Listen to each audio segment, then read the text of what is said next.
కరీంనగర్ జిల్లాలో గ్రామ పంచాయతీ ఎన్నికల నామినేషన్లు కొనసాగుతున్నాయి. నామినేషన్ వేసేవారు ఎలాంటి డాక్యుమెంట్లు సమర్పించాలి, ఎంత డిపాజిట్ చెల్లించాలనే విషయంలో చాలా మందికి క్లారిటీ ఉండడం లేదు. ఈ రూల్స్ పై క్లారిటీ ఇచ్చారు కరీంనగర్ ఎంపీడీఓ సంజీవరావు. పంచాయతీ సర్పంచ్ గా, వార్డు సభ్యులుగా పోటీ చేసే అభ్యర్థులకు 21 ఏళ్ల వయసు నిండి ఉండాలన్నారు. అదే పంచాయతీలో ఓటరుగా నమోదై ఉండాలంటున్న ఎంపీడీఓ సంజీవరావుతో వెంకటేష్ ఫేస్ టు ఫేస్.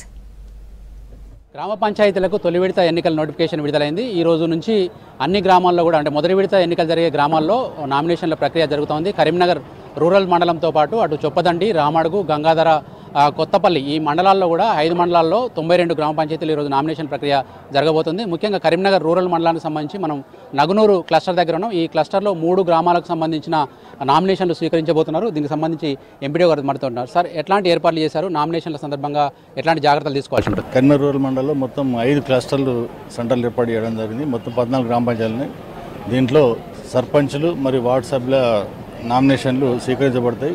అన్ని సెంటర్లలో కూడా మనకు రిటర్నింగ్ అధికారి, సహాయ రిటర్నింగ్ అధికారి మరియు స్థానిక పంచాయతీ కార్యదర్శులు అందరూ కూడా సమన్వయం చేసుకుని ఉదయం 10:30 నుంచి సాయంత్రం 5 గంటల వరకు కూడా ఈ నామినేషన్ల స్వీకరణ జరుగుతుంది.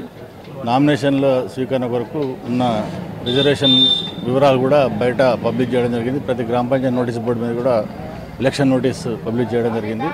అన్ని రకాల ఎలాంటి ఇబ్బందులు లేకుండా కూడా త్వరితగతిన ఈ ప్రక్రియ పూర్తి చేయడానికి కోసం ఎలాంటి సమస్య లేకుండా పూర్తి చేయడానికి అన్ని ఏర్పాట్లు కూడా చేయబడ్డాయి.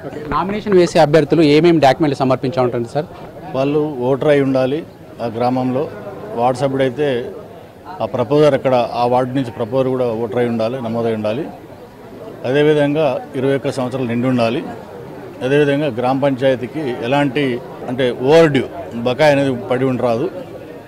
ఇతరత్ర ఏమైనా క్యాస్ట్ సర్టిఫికేట్ మాత్రం, ఎందుకంటే రిజర్వ్డ్ స్థానాలు పోటీ చేసే అభ్యర్థులు కానీ లేకుంటే అన్రిజర్వ్డ్ స్థానాలలో మనకు ఈ నామినేషన్ ఫీజు ఎగ్జామ్షన్ కొరకు వాళ్ళు క్యాస్ట్ సర్టిఫికేట్ తప్పనిసరి సబ్మిట్ చేయాల్సి ఉంటుంది.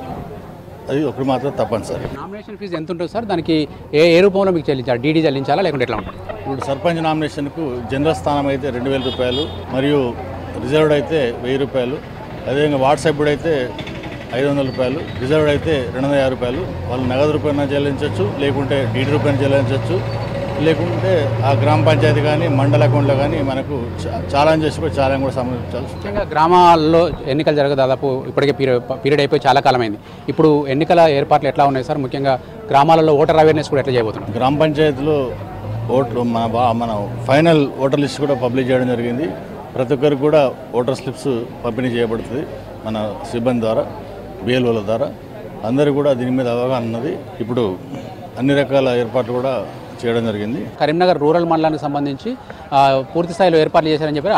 అట్లాగే అన్ని గ్రామాల్లో కావచ్చు, అన్ని మండలాల్లో కావచ్చు ఈరోజు నామినేషన్ల ప్రక్రియ స్టార్ట్ కావడంతో గ్రామాల్లో ఎన్నికల సందడి కనిపిస్తూ ఉంది. ఎన్నికల సర్పంచులుగా, వార్డు సభ్యులుగా పోటీ చేసే వాళ్ళు ఆయా రిజర్వేషన్లకు అనుగుణంగా నామినేషన్లు దాఖలు చేస్తున్న సిచ్యువేషన్ అయితే కనిపిస్తూ ఉంది. కెమెరామెన్ కవికుమార్తో వెంకటేష్, V6 న్యూస్, నగనూరు నుంచి.